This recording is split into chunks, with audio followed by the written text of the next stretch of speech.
Yes, and the favorite here, we've got a 100-meter finalist, Brianna King from Veer Technical. And there as well, Veer have got two, Osborne and King. 70-meter hurdles final for Class 4 girls.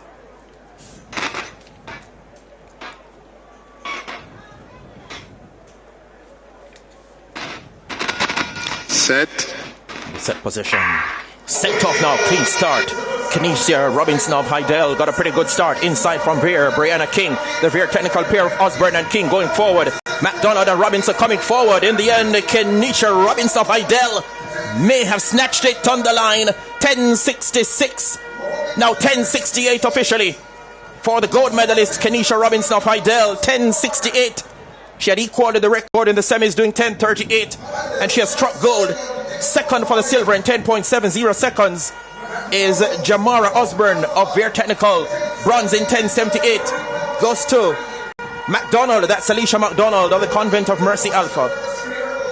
Yeah, the best start on the field. King of Veer Technical looked very good, but at the last hurdle, Robinson, the joint record holder, didn't get a good start. Neither did McDonald.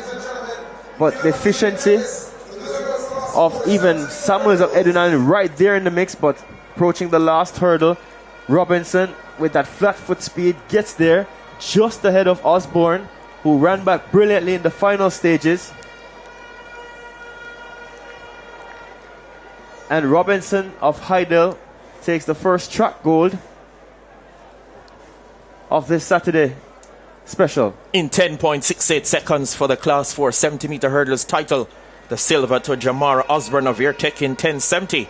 Bronze to Alicia McDonald, 10.78 seconds, representing the Convent of Mercy Alpha.